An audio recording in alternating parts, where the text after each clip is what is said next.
you know that the largest record store in the known world universe is here in Los Angeles? It is, and it's called Tower Records. And Tower Records is located That in is the Florida. voice of the Beatles, John Lennon, there during an advertisement from the 1970s, a new film showing the history of the rise and fall of Tower Records. Premieres later on today at South by Southwest. It's called All Things Must Pass.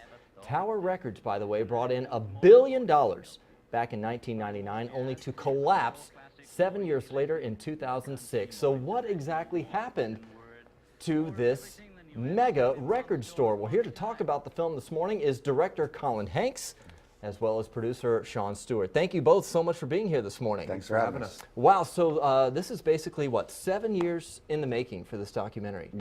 Talk about it a little bit. Yeah, no, I sort of got the idea to make the documentary about 2 years after when the stores were closing, actually. And I heard the story about how Russ Solomon, the founder of Tower, started selling used 78s out of his father's drugstore in 1939. Right. And I went, oh, if that's the beginning of this story, and then all the stores closing, that's the end. That's a pretty impressive journey right there. I said, that's a documentary. No one else was making it. So, yeah. Especially compared to its height, what, in 1999, when it's over $1 billion in sales. Yeah. And a lot of people, I think, would naturally tend to blame the internet and iTunes and MP3s. Yeah, one of the reasons we wanted to really explore this was to sort of pop the myth that it was just the internet that ruined Tower. It's actually, a couple of things. It's not always so simple. So how did you go about making this movie? Who all did you get a chance to talk to? We spoke with some incredible artists who had a direct relationship to the company.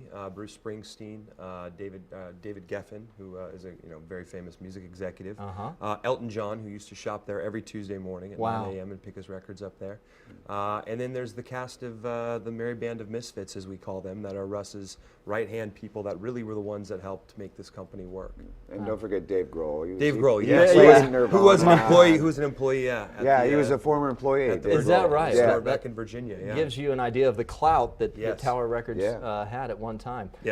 Colin Hanks, by the way, of course, you may have heard of his dad, Tom Hanks, multi-award-winning actor. And I've noticed that both of you, when you look at the resume, have this affinity for history and telling those stories. What is it about history that attracts you to it? I think just the fact that these things really happened.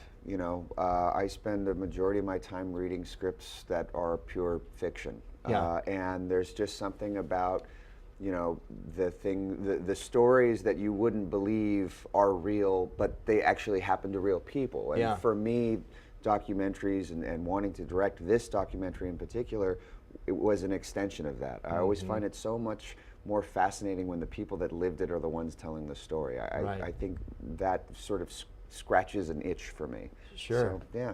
Well, I just chose music. That's the only difference. Yeah, it's a fascinating story. It premieres tonight, rather today, at the Zach Topfer Theater at 11 o'clock. Yeah, that's right. And you guys will be doing kind of a Q&A afterwards. We'll be there doing a Q&A. For Q&A after for the audience.